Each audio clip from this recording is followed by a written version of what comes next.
মালদার কালিয়াচক থেকে মাধ্যমিকের নজরকাড়া ফল করল এক পরীক্ষার্থী।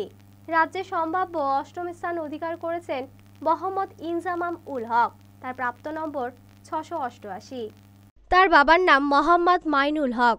বাবা পেশায় ব্যবসায়ী। বাড়ি কালিয়াচক থানার কালিয়াচক 1 নম্বর ব্লকের নওদা যদুপুর গ্রাম পঞ্চায়েতের অনুপনগর গ্রামে।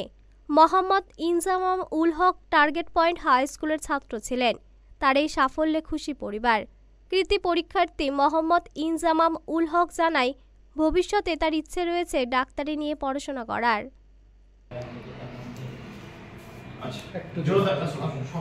তোমার নাম কি? আমার নাম মোহাম্মদ ইনজামাম। কোন স্কুল থেকে পরীক্ষা দিয়েছো? কত মার্ক পেয়েছো? রাজ্যে প্রথম? আমি টার্গেট পয়েন্ট স্কুল থেকে পরীক্ষা দিয়েছি। আমি রাজ্য সম্ভবত অষ্টম অধিকার করেছি এবং এই 700 মার্কের পরীক্ষার মধ্যে আমি 688 নম্বর পেয়েছি। সামনে কি হবার ইচ্ছা? আমার ইচ্ছা হচ্ছে একজন ভালো ডাক্তার হওয়া। কত ঘন্টা করে পড়তে? কিভাবে? আমার পড়াশোনার ক্ষেত্রে কোনো বাধা ধরা নিয়ম থাকতো না যে একটানা পড়ে যাব। আমি মাঝে মাঝে সময় নিয়ে নিয়ে পড়তাম এবং যা প্রায় 10 ঘন্টা দাঁড়াতো পড়াশোনা গোটা দিন মিলিয়ে। কি বাবা, এই যে তুমি ডাকি কতটা হচ্ছে? মানে আমার এই পড়াশোনার পেছনে আমার বাবা মা, আমার আত্মীয় স্বজনের প্রত্যেকেরই অবদান রয়েছে। আমার বাবা মা আমাকে খুব ভালোভাবে পড়িয়েছেন এবং বিশেষ করে আমার স্কুলের যে শিক্ষকরা তারা আমাকে খুব ভালোভাবে পড়িয়েছেন। হেড স্যার থেকে শুরু করে সমস্ত শিক্ষকেরা আমাকে একদম ভালো করে সব কিছু বুঝিয়েছেন। এভাবে আমি এই স্থানটা অধিকার করে নিয়েছি। আমার ছেলের ইচ্ছা আগে থেকেই, সে একজন ডাক্তার হবে এবং সমাজের সেবা করতে চাইছে। আমি যতটুকু সম্ভব চেষ্টা করবো সেটা আর কি। আমি তাকে এগিয়ে নিয়ে যাবো আর কি।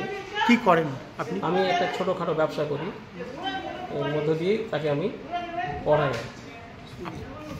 টার্গেট পয়েন্ট থেকে 62 জন ছেলে মেয়ে এবার অ্যাফিলিয়েশন পাওয়ার পর থেকে প্রথম পরীক্ষা দিয়েছিল। তাতে আমাদের আশা ছিল 4 থেকে 5 জন বোর্ডে অন্তত র্যাঙ্ক করবে।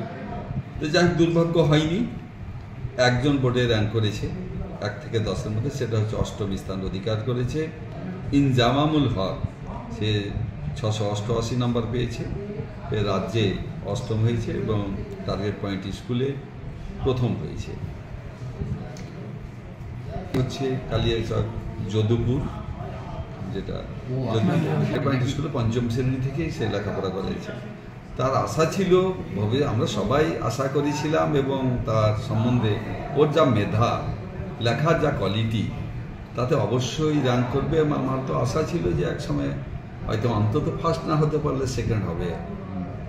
আর আরও আমাদের 3-4 জন র্যাঙ্ক করার কথা ছিল, তবে হয়নি। যতক্ষণ না হচ্ছে তত কিছু বলা যাচ্ছে না। মালদা টুডে।